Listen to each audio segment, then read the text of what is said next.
ഇനി മിഥുൻ എന്ന് പറയുന്ന നടൻ ഓക്കെ നമ്മൾ പ്രേക്ഷകരെ ഇഷ്ടപ്പെട്ടിട്ടുള്ള പ്രിയദർശൻ പോലത്തെ വലിയ സംവിധായകരെ കൂടെ വർക്ക് ചെയ്യാനുള്ള ഒരു ഭാഗ്യം കിട്ടിയിട്ടുണ്ട്. അതിൽ നിന്ന് കുറച്ച് ഷെയർ ചെയ്യാം എന്തായാലും നമ്മുടെ പ്രേക്ഷകർക്ക്.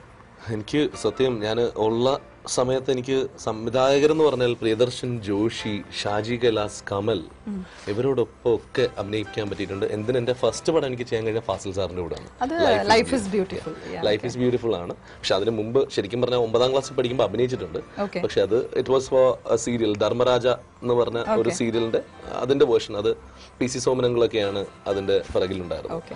അപ്പോൾ അത് കഴിഞ്ഞ് പിന്നീട് next thing I am facing camera maybe for all was TV shows. ആ സമയത്താണ് ലൈഫ് ഈസ് ബ്യൂട്ടിഫുളിന്റെ ഇത് നടക്കുന്നത്. And after that Fazil sir select ചെയ്തു. ഞാൻ ഡിഗ്രി ഫസ്റ്റ് ഇയർ പഠിക്കുന്ന സമയത്ത് +2 കാരനായിട്ട് അഭിനയിച്ചാണ് വരുന്നത്. അപ്പോൾ it was A nice experience. അവിടെ നിന്ന് എനിക്ക് തോന്നുന്നു ഒരു സീരിയലിൽ എനിക്ക് ഓർമ്മയുള്ള സീരിയലില് വില്ലനായിരുന്നു. മിക്കവാറും ഏതാണ്ട് എല്ലാത്തിലും വില്ലനായിരുന്നു. എന്തൊരു കള്ളൊക്കെ കുടിച്ച് ഭയങ്കര പ്രശ്നക്കാരനായ ഒരു ഭർത്താവ്, പ്രശ്നക്കാരനായ കാമുകൻ, ഭയങ്കര പ്രശ്നമായിരുന്നു. അത് സ്ത്രീജന്മം എന്ന് പറഞ്ഞ സീരിയലാണ്. സുമേഷ് എന്ന് പറഞ്ഞ ക്യാരക്ടർ ആക്ച്വലി ഇന്നും ഇപ്പൊ എവിടെയെങ്കിലും ചെല്ലുകയാണെങ്കിൽ they will call me Sumesh. അത്രയും ഭയങ്കര റെലവൻസ് ഉള്ള ഒരു ക്യാരക്ടർ. സീരിയലും ടോട്ടലി എല്ലാവരും പണ്ടത്തെ പോലെ ഒരു മെഗാ സീരിയൽ എന്ന് പറയുന്ന ഒരു കോൺസെപ്റ്റ് ഒക്കെ ഇറങ്ങിയ സമയമായതുകൊണ്ട് തന്നെ അതിലെ ക്യാരക്ടേഴ്സ് ഒക്കെ നമ്മുടെ റിയൽ ലൈഫ് ക്യാരക്ടേഴ്സ് ആയിരുന്നു.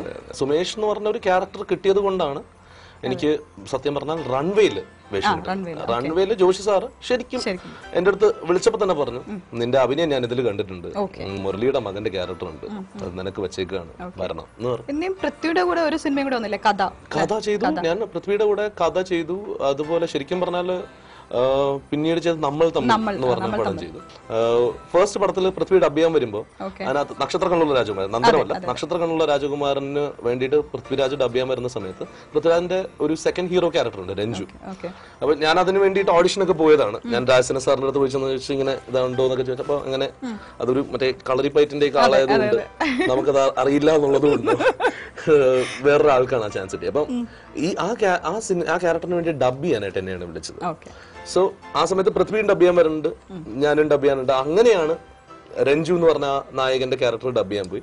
And that dubbing was actually എനിക്കൊരു ബ്രേക്ക് തന്നതാണേ വേണേ പറയാം. കാരണം ആ സമയത്ത് തന്നെ ക്രോണിക് ബാച്ചിലറിലെ മമ്മൂട്ടിയുടെ ചെറുപ്പം ചെയ്ത ബിയോണ്ടിന് വേണ്ടി ഡബ് ചെയ്തു, ചക്രത്തിലെ വില്ലന് വേണ്ടി ഡബ് ചെയ്തു, കൂട്ടില് റിച്ചാർഡിന് വേണ്ടി ഡബ് ചെയ്തു. ആൻഡ് നമ്മളില് ഞാൻ അഭിനയിച്ചെങ്കിലും നമ്മളില് ജിഷ്ണുവിന് വേണ്ടി ഞാൻ ഡബ് ചെയ്തു. അപ്പോ അങ്ങനെ ഒരുപാട് ഡബിംഗ് ചാൻസസ് കിട്ടി. ഈവൻ ബിഫോർ കമ്മിങ് ഹിയർ നിശാന്തിന് വേണ്ടി വാണ്ടഡിലും ഞാൻ ഡബ് ചെയ്തു, അകലയില് ടോം ജോർജിന് വേണ്ടി ഡബ് ചെയ്തു. ഒരുപാട് നല്ല ക്യാരക്ടേഴ്സിന് ഡബ് ചെയ്യാൻ പറ്റി. ഞാൻ ചോദിക്കുന്നതിന് മുമ്പ് ഏതായാലും അത് പറഞ്ഞു, ഡബിംഗ് ആർട്ടിസ്റ്റ് എന്ന് പറയണം. ശരിക്കും ഡബിംഗ് ഇസ് വാട്ട് ഞാൻ ഡബിങ്ങിന് പോകുന്നതിന് എന്റെ മനസ്സിൽ ഒരു കാര്യമുള്ളൂ. എനിക്ക് സിനിമ എന്ന് പറയുന്നതാണ് എന്റെ മനസ്സിലെ ആഗ്രഹം. അപ്പൊ ഞാൻ ഡബിങ്ങിന് പോകുന്നത് സത്യം പറഞ്ഞാല് അതിന്റെ കാശ് കിട്ടാൻ വേണ്ടിയിട്ടല്ല. ഈ ഡബിങ്ങില് എക്സാക്ട്ലി ഇപ്പോ കമൽ സാറിന്റെ സിനിമയിൽ ഇപ്പൊ എനിക്ക് ചാൻസ് കിട്ടണമെന്ന് വെച്ചാൽ അന്നൊരു പോപ്പ് സിംഗർ ഉണ്ട്, പീയൂഷ് സോണി എന്ന് പറഞ്ഞത്. പീയൂഷ് സോണി ഗ്രാമഫോണിൽ വളരെ ഇമ്പോർട്ടന്റ് ആയിട്ടുള്ള ഒരു ക്യാരക്ടർ, വളരെ ടേണിംഗ് പോയിന്റ് ആയിട്ടുള്ള ഒരു ക്യാരക്ടർ ഉണ്ട്. അതുപോലെ തന്നെ ഒരു ഇസ്രായേലി ക്യാരക്ടർ ഉണ്ട്. അപ്പോൾ ഒരു ഇസ്രായേലി ക്യാരക്ടറും പീയൂഷ് സോണിയുടെ, അപ്പൊ ഇതിന് രണ്ടിനും ഇംഗ്ലീഷിൽ ഡബ് ചെയ്യാൻ പറ്റുന്ന ഒരാൾ വേണം. അതാണ്. അപ്പൊ നവോദയ സ്റ്റുഡിയോയില് അവിടുത്തെ ഷാജി ചേട്ടൻ അറിയാം, ഇതിങ്ങനെ ഇംഗ്ലീഷിന് ഞാൻ 2-3 തവണ അവിടെ ഡബിങ്ങിന് വന്നിട്ടുണ്ട്. അപ്പൊ അതുകൊണ്ട് ഇവനെ വിളിക്കാം എന്നുള്ളതല്ല. അങ്ങനെ ഞാൻ അവിടെ വന്ന് ആദ്യം ഈ പീയൂഷ് സോണിയുടെ ക്യാരക്ടറിന് ഡബ് ചെയ്ത് കഴിഞ്ഞപ്പോ കമൽ സാർ പറഞ്ഞു എന്നാ ഇസ്രായേലി ക്യാരക്ടറും കൂടി ചെയ്തു പോകുന്നത്. So it was a whole day. ഈ 2 ക്യാരക്ടേഴ്സിന്റെയും സീൻസ് ചെയ്തപ്പോൾ ഹോൾ ഡേ. കമൽ സാറിന്റെ അടുത്ത് അന്ന് ഞാനപ്പോ അങ്ങനെയാണ് പരിചയപ്പെടുന്നത്. അപ്പൊ പുള്ളിയോട് ഞാൻ പറഞ്ഞതെന്ന് വെച്ചാൽ, സാർ അടുത്ത പടം വരുമ്പോൾ ഇപ്പൊ ഇതിന്റെ കാര്യം എന്താന്ന് വെച്ചാൽ കുഴപ്പമില്ല, പക്ഷെ അടുത്ത പടം വരുമ്പോൾ ഒരു നല്ല ക്യാരക്ടർ തന്നേക്കണെന്ന്. സെയിം വേ ശരിക്കും പറഞ്ഞത് ഒരുപക്ഷെ എന്റെ ഭാഗ്യക്കേടും കൂടി കൊണ്ടായിരിക്കാം ലോയി സാറിന്റെ കാര്യം. ചക്രം ചെയ്തുകൊണ്ടിരുന്ന സമയത്ത് ചക്രത്തിലെ വില്ലന് ഡബ് ചെയ്യാനുണ്ട്. ദാറ്റ് ടൈം ഞാൻ കൂട്ടിലെ റിച്ചാർഡിന് വേണ്ടി ഡബ് ചെയ്തുകൊണ്ടിരിക്കുന്ന സമയത്ത് ഞാൻ ഡബ് ചെയ്യുന്നു കണ്ടിട്ട് പ്രൊഡക്ഷൻ കൺട്രോളർ അഷ്റഫ് ഗുരുക്കൾ പറഞ്ഞു, നിനക്ക് എന്നാ ഈ ക്യാരക്ടർ ട്രൈ ചെയ്തു. ഞാൻ 3-4 പേരെ ട്രൈ ചെയ്ത് കിട്ടിയിട്ടില്ല, ഒന്ന് വരാം, പക്ഷെ നാളെ മദ്രാസ് പോകേണ്ടി വരും എന്ന് പറഞ്ഞു. ഞാൻ പറഞ്ഞു നോക്കാം, ലോയി സാറിനെ പരിചയപ്പെടല്ലോ, അതിന് ബാക്കി നോക്കാം. നേരെ ലോയി സാറിനെ കാണുമ്പോൾ ലോയി സാർ ഒന്ന് ട്രൈ ഔട്ട് ചെയ്തിട്ട് പറഞ്ഞു, ഓക്കെ ഈ സൗണ്ട് മതി, ഫിക്സ്ഡ് എന്ന് പറഞ്ഞു. അന്ന് ഞാനും ലോയി സാറിന്റെ അടുത്തും ആകെ വെച്ച ഡിമാൻഡ് ഇതാണ്, സാർ ഇപ്പൊ ഡബിംഗ് ഒക്കെ എന്താണെന്ന് വെച്ചാൽ പകരം ഒരു ക്യാരക്ടർ അതിൽ ചെയ്തു തരണമെന്ന്. അപ്പൊ അങ്ങനെ പുള്ളി പറഞ്ഞു അടുത്തൊരു പടം വരുന്നുണ്ട്, ഇതാണ് ഇന്നതാണ് സബ്ജക്റ്റ് എന്നൊക്കെ ഉള്ളതെല്ലാം പുള്ളി ഇങ്ങനെ പറയുകയാണ്. അതായത് എന്തായിരുന്നാലും അതിനകത്ത് വിളിക്കാം എന്ന് പറഞ്ഞു. പടം തുടങ്ങിയ സമയത്തും എനിക്ക് പിന്നെ അവിടെ നിൽക്കാൻ പറ്റിയിട്ടില്ല. അതിനു മുമ്പ് ഞാനിങ്ങ് പോന്നു. മിഥുൻ, അടുത്തൊരു പാട്ട് ബാലകൃഷ്ണനാണ് പാടിയിട്ടുള്ളത്. ജബ്ലാലിയിലെ ഒരു IT കമ്പനിയിൽ വർക്ക് ചെയ്യുന്ന ഒരാളാണ്. ആ പാട്ടും കൂടി കേട്ടിട്ട് നമുക്ക് തിരിച്ചു വരാം.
एक बार यूं मिली मासूम सी कली, एक बार यूं मिली मासूम सी कली, हो खिलते हुए कहा खुशबाश मैं चली, देखा तो यही है ढूंढा तो नहीं है, पल जो ये जाने वाला है, हो आने वाला पल जाने वाला है, हो सके तो इसमें जिंदगी बिता दो, पल जो ये जाने वाला है, हो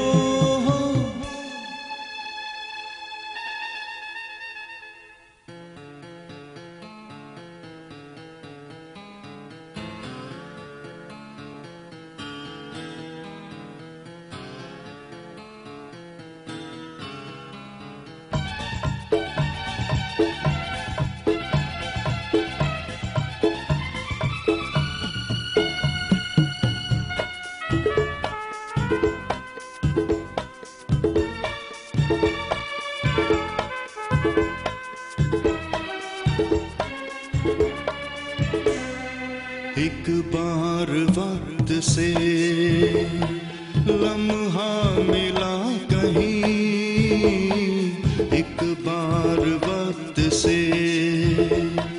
लम्हा गिरा कहीं, वहाँ दास्ता मिली लम्हा कहीं नहीं, थोड़ा सा हंसा के थोड़ा सा रुला के, पल ये भी जाने वाला है, हो आने वाला पल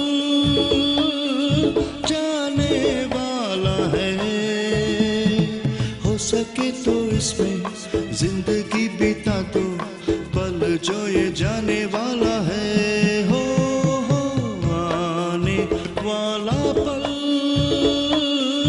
जाने वाला है,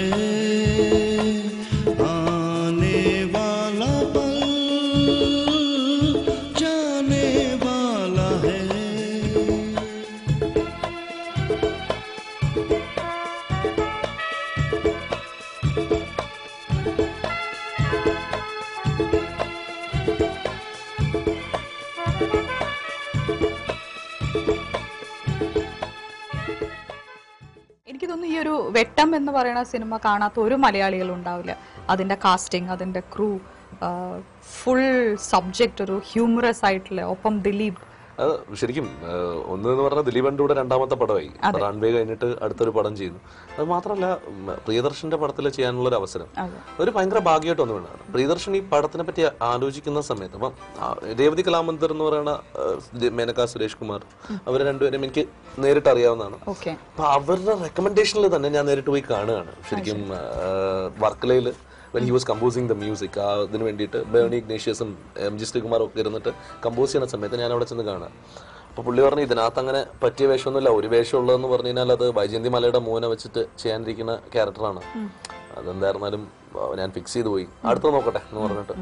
അപ്പോൾ വൈജയന്തി മലയുടെ മോൻ വന്നു, എന്തോ പ്രോബ്ലംസ് ആയിട്ട് അത് മാറി. അപ്പൊ ആ ടൈമില് നെക്സ്റ്റ് തിങ് എന്തെന്ന് വെച്ച് കഴിഞ്ഞാൽ അവിടെ ഒരു അസിസ്റ്റന്റ് ഡയറക്ടറായിട്ട് നിന്ന ആളുടെ ഒരു ഷോർട്ട് ഫിലിമിൽ അഭിനയിച്ച ഒരു കക്ഷിയുണ്ട്. അപ്പൊ പുള്ളിയെ കൊണ്ടുവന്നു. പുള്ളി എന്താന്ന് വെച്ചാൽ പ്രിയദർശൻ പറയാണ് അത് ഇങ്ങനെ നമുക്ക് എന്നത് ചെയ്യാം എന്ന് പറയാൻ കുഴപ്പമില്ല ഞാൻ ചെയ്തോളാം എന്നുള്ള ആറ്റിറ്റ്യൂഡുള്ള ഒരാള്. അപ്പൊ ഇത് പിന്നീട് നമുക്ക് അവിടുത്തെ അസിസ്റ്റന്റ് ഡയറക്ടേഴ്സ് അപ്പൊ അങ്ങനെ അത് കഴിഞ്ഞത് അനൂപ് മേനൻ എന്ന് വെച്ചിരുന്ന ക്യാരക്ടറാണ്. അനൂപ് മേനന്റെ ഭാഗ്യക്കേടിനും എന്റെ ഭാഗ്യത്തിനും അനൂപ് മേനൻ വിളിച്ചിട്ട് ഫോൺ എടുത്തില്ല. അപ്പൊ ആ സമയത്ത് മേജർ രവി വാസ് അസോസിയേറ്റിംഗ്.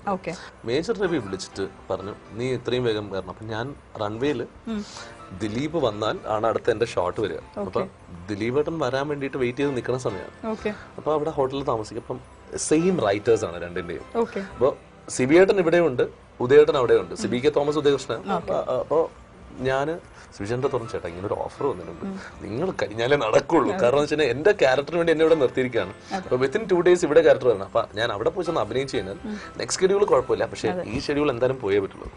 അങ്ങനെ അവർ തമ്മിൽ അഡ്ജസ്റ്റ് ചെയ്ത് തന്നു. ശരിക്കും പറഞ്ഞാൽ ഈ സീൻസ് അഡ്ജസ്റ്റ് ചെയ്ത് തന്നിട്ട് അങ്ങനെയാണ് അന്ന് രാത്രി തന്നെ വണ്ടി കയറി നെക്സ്റ്റ് ഡേ ഊട്ടിയിലെത്തി.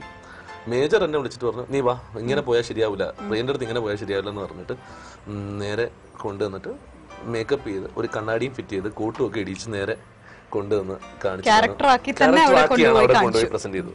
അപ്പോ പ്രിയൻ സാറ് പറഞ്ഞു ഓക്കെ ഫൈൻ. ഒരു ഭാഗ്യമാണ് ശരിക്കും പറഞ്ഞാൽ നമ്മുടെ വോയിസ് നമ്മളെ കൊണ്ട് ഇത്രയും അല്ലെങ്കിൽ ഒരു വോയിസ് കൊണ്ട് നിലനിൽക്കാൻ പറ്റുന്നത് അല്ലെ. എനിക്ക് തോന്നുന്നത് നമ്മളിങ്ങനെ സംസാരിച്ചിരിക്കുകയാണെങ്കിൽ ഇനി ഒരുപാട് എപ്പിസോഡുകൾ കൊണ്ടുപോകാൻ പറ്റും. എനിക്ക് തോന്നുന്നു നമുക്ക് ഒരാഴ്ചയും കൂടെ അല്ലെങ്കിൽ അടുത്ത ആഴ്ചയും കൂടെ മിഥുൻ നമ്മുടെ കൂടെ ജോയിൻ ചെയ്യുകയാണെങ്കിൽ വലിയ സന്തോഷമായിരിക്കും. അപ്പൊ നമുക്ക് ഇനിയും ഒരുപാട് വിശേഷങ്ങൾ പറയാം. പിന്നെ മിഥുനായിട്ടുള്ള ഒരു മെമ്മറബിൾ മൊമെന്റ് ഞങ്ങൾക്ക് പറയാനുണ്ട്. So I think will come back next week.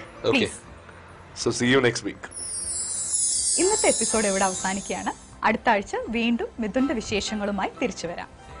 ഇന്നത്തെ എപ്പിസോഡിനെ കുറിച്ചുള്ള അഭിപ്രായങ്ങളും നിർദ്ദേശങ്ങളും ഞങ്ങൾ എഴുതി അറിയിക്കുക.